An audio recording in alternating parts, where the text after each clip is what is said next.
The day Teo buried her mother, it rained so hard that the cemetery staff offered to reschedule. She told them no. She stood there in the mud, in the only black dress she owned, the one with the fraying hem she kept meaning to fix, and she watched them lower the casket into the ground while the rain turned everything gray and soft. There were 6 people at the funeral, 7, if you counted the cemetery worker leaning on his shovel near the oak tree. He had the decency to take off his hat. 6 people, that's what 41 years of quiet, honest living looked like at the end. Tayo drove home alone. She made tea she didn't drink. She sat at the kitchen table her mother had bought second-hand from a church sale in Brampton 20 years ago, the one with the wobbly leg they always forgot to fix, and she pressed her palm flat against the wood like she was trying to feel something familiar. She didn't cry until the 3rd day, and when she finally did, it wasn't the big kind of crying. It was the quiet kind. The kind you do over a sink full of dishes at 11 at night, when you realize no one is going to call tomorrow morning the way they always called. Her mother had run a small alterations shop out of the back of a strip mall on Queen Street East for 19 years. Aboseed Stitches, the sign said, in hand-painted letters that had faded to a kind of pale gold. When people asked what kind of name Aboseed was, her mother would smile and say it was Yoruba. It meant she came on a Sunday, and yes, she had come on a Sunday, which she considered God's way of making a promise early. The shop had not been profitable in the last 3 years. Teo knew this because she was the one who had been quietly covering the shortfall, transferring money from her own account on the 15th of every month, telling her mother it was the business picking up, nodding along when her mother said things were turning a corner. They were not turning a corner. But her mother had been happy. She had hummed while she worked. She had known every customer by name. After the funeral, Tayo stood in the shop for a long time. She ran her hand along the cutting table, touched the old singer machine, looked at the spools of thread arranged by color along the wall, a whole rainbow of other people's emergencies. A hem to let down, a zipper that gave out, a wedding dress that needed taking in at the last minute. She could have closed it. She should have, probably. She had her own job. She was a logistics coordinator at a mid-sized shipping company in Scarborough, decent pay, health benefits, the kind of job that made her mother tell people at church her daughter was in management. She did not correct this, but she did not close the shop. She couldn't explain why, exactly. Maybe it was the smell of the place, fabric and pressing starch, and something faintly floral that had lived in the walls so long it had become permanent. Maybe it was the handwriting on the order slips still pinned to the board, her mother's looping cursive on every one. Maybe it was just that closing felt too final, and Tayo had already had enough finality for 1 month, so she did what made no rational sense. She kept the shop open. She hired someone to help. The ad was simple. She posted it on a community board at the Ghanaian church her mother had attended, and on a couple of neighborhood Facebook groups, and it said, "Part-time help needed, alterations shop, East End, Toronto. No experience necessary. Willingness to learn. Required. Pay is honest, if not generous." She got 11 responses. 8 were spam. 2 were people who wanted to rent the space. One was a young man named Danso who said he had heard about the job at the church and wondered if he could come in and talk. She wrote back and said yes. He showed up the next morning at 5 minutes to 9. He was younger than she'd expected. 24, maybe. 25, with a neatly pressed button-down shirt and shoes that had been polished recently but not expertly. You could see the streaks if the light hit them right. He shook her hand with both of his. He said, "Thank you for seeing me, Ma." She almost told him not to call her that. She was 33, not a grandmother. She didn't, though. She asked him what experience he had. He said he could run a sewing machine. His grandmother had taught him when he was small, back in Kumasi, before they came to Canada. He said he was a fast learner. He said he was between things right now and needed steady hours more than anything.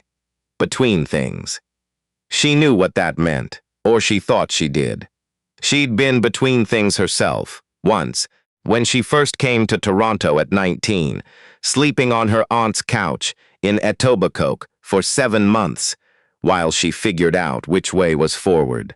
She told him she would pay him $15 an hour to start, cash at the end of each week. She told him she expected him to be here by 9, and she would teach him everything he needed to know, the way her mother had taught her, and she would not go easy on him, just because the work was humble. She told him that if he couldn't handle a seam ripper and a conversation with a difficult bride by the end of the month, they would part ways respectfully. He said, "Yes, Ma, I understand." She said, "My name is Tayo." "Not Ma," he almost smiled. "Yes, Tayo." She started him on the basics. Pressing, basting, thread tension. She showed him how her mother organized the order slips, which pockets held what, how the tickets were numbered, how to answer the phone, and what to write down. She showed him how to greet a customer who came in upset, and how to say, "Let me measure that again," without making anyone feel accused of anything. He was not naturally fast, but he was careful, and he listened in a way that felt different from most people she had encountered. Not nodding along while thinking about something else, but actually still, actually present, like the information mattered to him. She noticed. She didn't comment on it. The first week, he stuck to pressing and intake. He made one error, wrote down a customer's phone number wrong, had to call back and ask again, which embarrassed him visibly. Tayo said, "Write it down twice next time, then read it back to them. You'll never make that mistake again." He wrote it on a post-it note and stuck it to the edge of his station. The second week, she let him do simple hems under her supervision. His stitching was careful, if slow. She pushed him to be faster without losing the care. He started staying 10 minutes after closing to practice on scrap fabric, without being asked. She came in one morning and found he had reorganized the thread wall by weight rather than color, with a small handwritten label at the start of each row. She stood there looking at it for a moment. She put it back the way it was, by color, but she didn't say anything harsh about it. She just said, "My mother set it up this way so she could find what she needed by what the customer described. They say, 'I want something like turquoise, not I want a 40-weight thread. Keep it by color.'" He nodded and reorganized it without complaint. By the third week, he was handling his own intake. He was chatting with the regulars, Mrs. Oladipo, who came in every other Thursday with something that needed taking in at the waist, told Tayo he was very polite, very respectful, not like these boys today. Tayo agreed he was polite. She kept her other observations to herself. She hadn't told anyone she was running the shop. Not her co-workers, not most of her friends. It felt too complicated to explain. The grief, the obligation, the stubbornness that was keeping her there 2 evenings a week and every Saturday on top of her regular job. She was tired in a way that had become her baseline. She had started drinking her coffee in 2 stages, 1 cup to get upright and 1 cup to get moving. Danso noticed she looked tired on a Thursday, around week 3. He didn't say she looked tired, which she appreciated because she knew she did and didn't need the confirmation. He just made tea without being asked and put the mug on her side of the cutting table and said nothing about it. She drank it. It was good tea, stronger than she would have made. She didn't say that either. There was a crisis in week 3.5. A Saturday afternoon, 30 minutes before closing, when a pipe in the back bathroom let go. Not catastrophically. It wasn't a flood, but it was enough. Enough water across the back room floor, enough to ruin a rack of finished orders waiting for pickup, enough to require 3 hours of moving, mopping, calling customers, and calling a plumber who said the earliest he could come was Monday. Tayo did not cry. She stood in the back room with her hands on her hips and breathed through her nose for a count of 4, then said several things under her breath that her mother would not have approved of. Danso was there the whole time. He didn't wait to be told what to do. He grabbed the mop first. He called 2 of the affected customers himself, calmly explaining what happened and confirming new pickup times, because Tayo was on the phone with the plumber. He hung up a finished dress on the highest hook he could reach, above the waterline, before it got wet. He stayed until 7:30, well past closing, and when everything that could be saved was saved, he helped Tayo carry the unsalvageable pieces to the bin at the back of the parking lot. They stood in the alley afterwards in the October dark. Tayo's shoes were ruined. Danso's good shirt was soaked through at the sleeves. She said, "I'll pay you for the extra hours," he said. "You don't have to." She said, "I know I don't have to. I'm going to." He almost said something else, then didn't. She was glad he didn't. That night, she sat in the car in the parking lot for 15 minutes before she drove home. She thought about her mother, about the number of times something in that shop had broken or gone wrong or cost more than it should, and how her mother had just kept going. Every single time. Made tea, fixed what could be fixed, prayed over what couldn't. Tayo had thought that was stubbornness. She was beginning to think it might have been something else. By week 4, the shop had found a rhythm. The plumber had come and gone. $340, which Tayo paid with quiet grief. The customers had come back. Mrs. Oladipo had brought a tin of shortbread as a sympathy offering. A new customer had found them through a Google search and come in with 4 shirts that needed cuffs let down. And Danso had handled her from intake to fitting to collection, without Tayo needing to intervene once. She watched him work and felt something she couldn't quite name. It wasn't pride, exactly. Or it wasn't only that. It was something more complicated. Like watching someone grow into a shape you hadn't planned for, but recognized anyway. She didn't say any of this. She told him he had done well with the new customer, and that his stitch tension on the cuffs was clean. He said thank you. She said it would be inconsistent to pay him the same rate, now that he was doing the work of someone with experience. She was going to increase him to 18 an hour starting the following week. He looked at her for a moment. He said, "Tayo, you don't have to do that," she said. "I'm aware. Same as every other thing I do in here. I don't have to. Now let's close up. It's almost 7.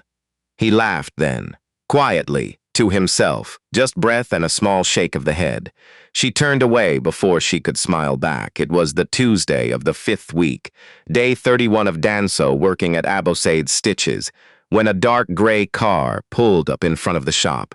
Tayo almost didn't notice it. She was at the cutting table, pinning a bridesmaid dress that needed 3 inches taken off the bottom, and the window was at the edge of her vision. But she saw the car stop. She saw it idle for a moment. It was the kind of car that idled quietly. No rattle, no cough. Just a smooth stillness at the curb that didn't belong to this street. A man got out. He was in his late 50s, maybe 60, in a dark coat that had not come from any shop on Queen Street. He walked the way certain men walk when they are used to people moving for them.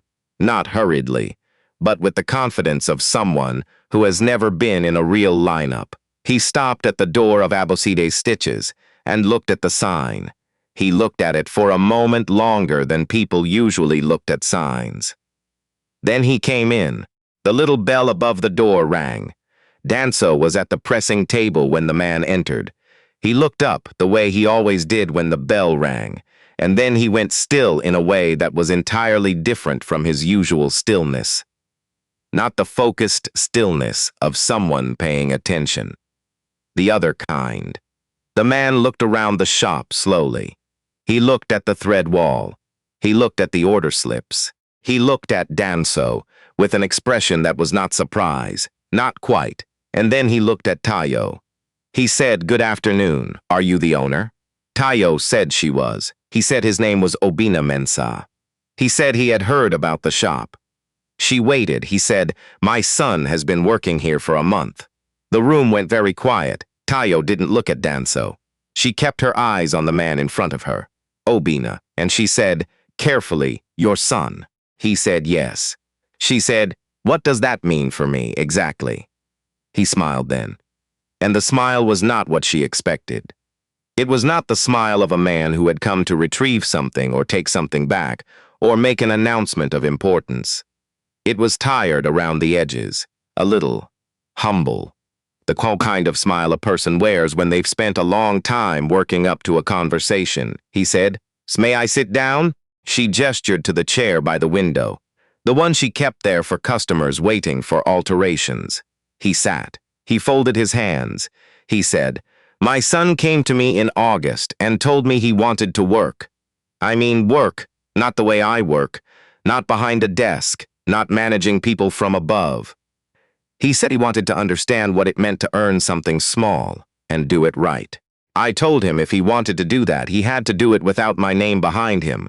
He said he understood. He found this job on his own. I didn't know where, until recently." Tayo said, "Recently meaning how recently?" He said, "About 2 weeks ago, someone who knows our family saw him pressing a shirt through the window and told me." She said, "And you waited 2 weeks to come here," he said. "I wanted to see if he would last." She thought about the pipe. She thought about the soaked shirt and the 7:30 close, and the tea that was stronger than she would have made. She said, "He lasted." Obina nodded slowly. He looked at his son, who had not moved from the pressing table, whose face was doing something complicated and controlled. Obina said, "I know what you're running here. I know what the last few months have cost you. Losing your mother, keeping this going. A friend of mine knew Abose. They knew each other a long time ago. I didn't put it together until I came to find where Danso was working." Tayo felt something shift inside her chest. Not collapse, just shift, like something that had been braced hard against pressure finally getting a moment to readjust. She said, "Mama knew your family," he said. "She made my wife's wedding dress. 1998. I remember because Abose stayed up the night before the wedding to fix a tear in the lace that happened on the train from Hamilton. She didn't charge us extra. My wife still talks about it." The room was very quiet. Tayo looked at the singer machine, at the spools of thread on the wall, at the faded gold of the painted sign in the window. She said, "What did you come here to say, Mr. Mensah?" He said, "I came to say thank you for treating him like anyone else, for not going easy, for teaching him something real." He reached into the inner pocket of his coat. He set an envelope on the cutting table. He said, "This is not payment for a favor. It's not charity. It's from one family to another, for what was done for ours a long time ago, and for what you're doing for mine. Now can open it when I'm gone if you'd rather." He stood. He buttoned his coat. He said to Danso, "I'll wait outside." Danso looked at his father for a moment. Then he looked at Tayo. He said, "I'm sorry I didn't tell you. I didn't think. I wasn't sure how it would change things," she said. "It wouldn't have changed how I trained you." He said, "I know. That's what I told my father." He picked up his jacket from the hook by the door. He paused. He said, "The thread wall looks better by color, by the way." "I understand why now," she said. "Go, Danso." He went. The bell rang over the door. She stood alone in the shop. She looked at the envelope on the cutting table. She looked at it for a long time without touching it. She thought about her mother, who had stayed up the night before a stranger's wedding to fix a tear in the lace, who had not charged extra, who had not thought of it as anything remarkable, just the thing you do, the only sensible thing, when someone needs help and you have the skill. You do it. You do it without a speech. She picked up the envelope. Inside was a check and a handwritten note in the kind of pen that had cost more than the paper it was written on. The note said, Aboseed's daughter deserves a shop that doesn't have to hold its breath. Use this however she would have. Tayo set the note down on the cutting table. She breathed through her nose for a count of 4. Then she got up, went to the kettle in the back, which now worked perfectly, since Danso had quietly replaced it with a new one in week 2 and said nothing about it, and she made tea, strong tea. The way he had made it. She sat down and she drank it. Outside, Queen Street carried on the way it always did. The streetcar went by. A woman walked past with a stroller and a coffee cup and that look of someone running 5 minutes late for something. The light changed. The light changed back. Inside, Aboseed stitches. It was warm, and it smelled of pressing starch and something faintly floral, and all the thread on the wall went from red to orange to yellow to green, the way her mother had arranged it, because that was the order that made sense, not to the inventory, but to the people who walked through the door needing something mended. Some things, Tayo thought, you just keep, and some things keep you right back. If this story moved you the way it moved us, if you've ever known someone who gave without being asked, who did the right thing without waiting for credit, share this with them. Leave a comment below. Was there someone in your life who showed you what quiet generosity looks like? We'd love to hear. And if you're new here, welcome. There are more stories like this one waiting for you on this channel, every one of them true in the way that matters most.